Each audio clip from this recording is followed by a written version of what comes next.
Hi everyone. Today we're going to be taking a look at the Junghaan's Lautlos escapement. This escapement was used in the lineup of Lautlos alarm clocks. Lautlos is German for like silent. Um, and while this alarm clock isn't really silent, so we are talking silent about the tick, because an alarm clock that it's completely silent would be kinda useless. But so the tick you can hear is it's still there. You can still hear it, but I will compare it later on in the video against other alarm clocks. It is less like it makes less noise than a standard alarm clock. I don't really know much um, about the history of the Lautlos alarm clocks. They are kind of rare now. So I guess at the time they would have been expensive because the Lautlos escapement does not add to like accuracy, so it was just making it less noisy. So I guess it was for people who had trouble sleeping with the normal tic-tac of alarm clocks. Yeah. So the way this alarm clock got in my possession is through a student. So watchmaking students, their first year is simple clocks, and the start of simple clocks is a mechanical alarm clock like one of those. And I picked out alarm clocks for my students out of like big bins we have at school.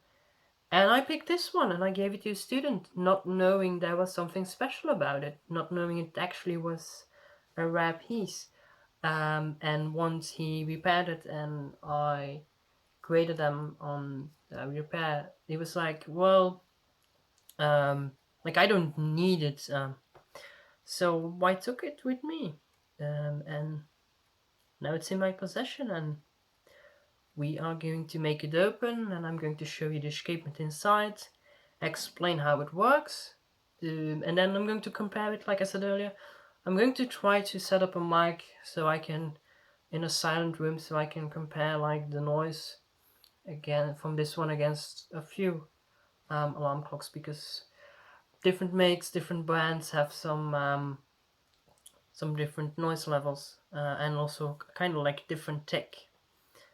So yeah, let's get into it. So first we're going to open it. So let's get the knobs off.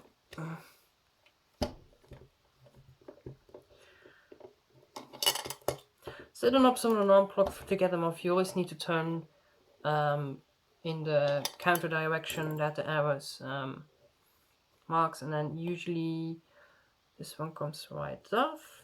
And then to get this off, it's usually in this case this one just slides off, so that already reveals the nice movement. You can see here the balance. So the balance is nothing special. It's just the entry and the entry wheel that are special in this alarm clock. So now, if we remove the legs,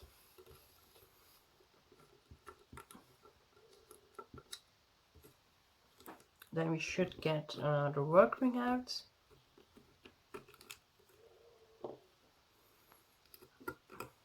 Oh yeah, and in this case we need to remove the stopper too. So there's a C-clip holding the stopper in place. Then we can remove the stopper. And now we need to remove this, the core piece. There's a screw on top of it.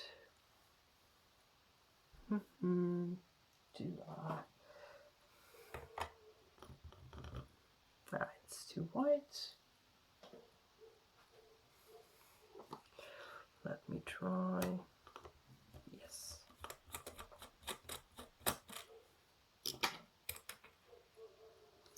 And now the whole thing should just slide out.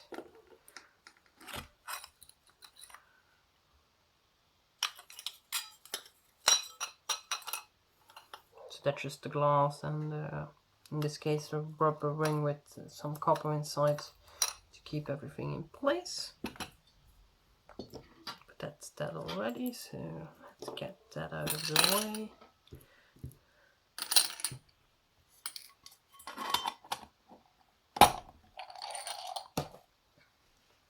Now we can carefully remove the hands.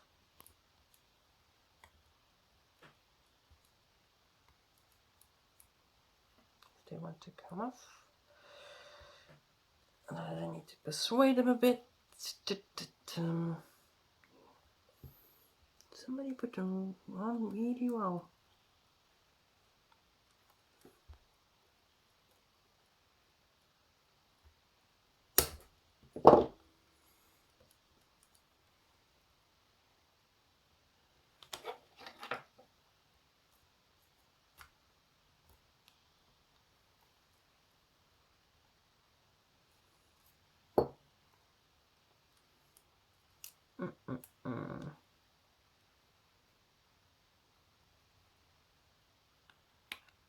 That one came off already.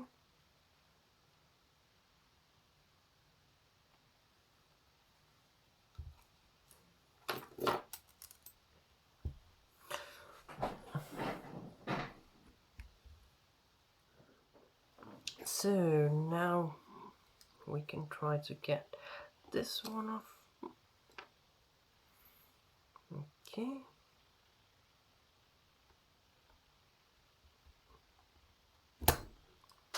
That one went flying, but at least it's off.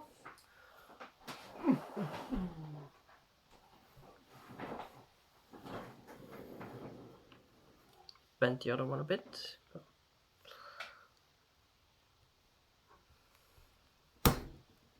Okay, now they are off.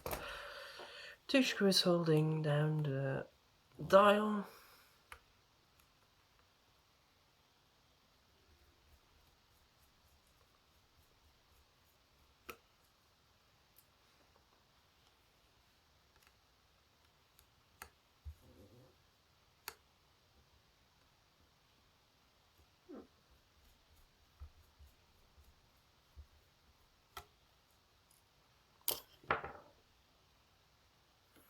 Ta-da. A little piece of cardboard. No idea why that's there.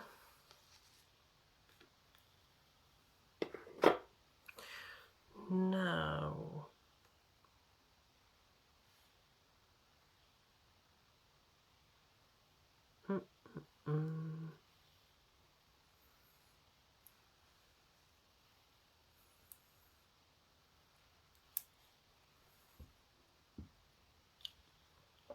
I'm going to leave that ring on because no, maybe let's get it off too.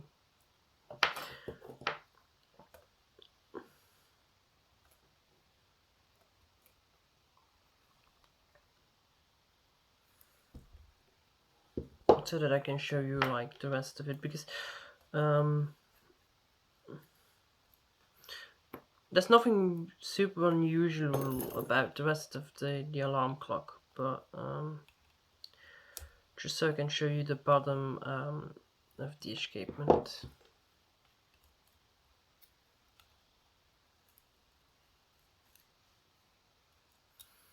Somebody forgot to tighten those nuts down, really, because they are very loose. I was pretty sure I lost some, because these probably aren't the originals.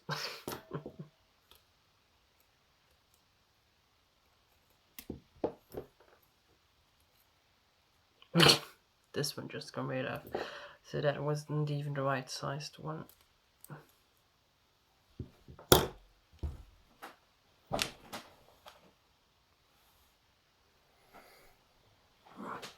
So here you can see the part of the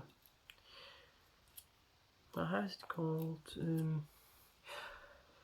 Part of the like the hand reduction. This is the index wheel. Might explain that later, but it's like on every standard alarm clock. And then down here you can get to see like an unusual look on the escapement. So you can see like here's the balance wheel, which is pretty normal, but then you can see when you have here the anchor, it starts to get a bit special. Because there are like extra springs. Don't know if you can see it, but I will show them at the microscope later on. But for now, let's zoom in on the escapement, so we can get a closer look at the escapement. So I didn't notice before, but when I was repositioning the movement, I noticed that there are those rubber feet on like the movement holder. I presume here and there, judging by the gunk they left behind, that there were rubbers here too, a bit of like shock absorbers to further dampen down the sound also. Because this escapement is pretty silent already, but a bit of dampening here, because this is the only point where the movement is held down to the case, to the metal case. So this is like by dampening this, you're kind of like isolating the sound from the case. So yeah, I can put it back onto the movement holder to be able to position it better and to be able to show it better. So yeah, let's zoom in a bit on the escapement itself. So you have like the let's oh, did I kill it?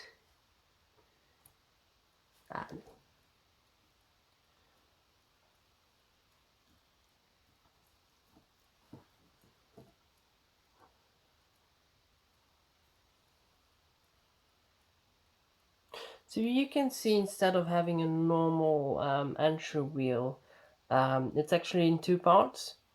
So you have an inner circle and an outer circle, both with like the typical alarm clock escapement teeth on there.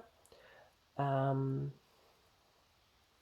yeah, this is just to give you an idea of the big picture, because I'm going to disassemble it and show you under the microscope. But you can see that one moves and then the other jumps, and there's like a bit of like a second hairspring down in there, which gives it the tension to jump. And then there are like two little springs under that dampen it. So basically, the outer wing has some pre-tension on it, and then instead of having two pins on the anchor, it only has one, which jumps in between the inner and the outer circle. So yeah, let's take a look at that under the microscope.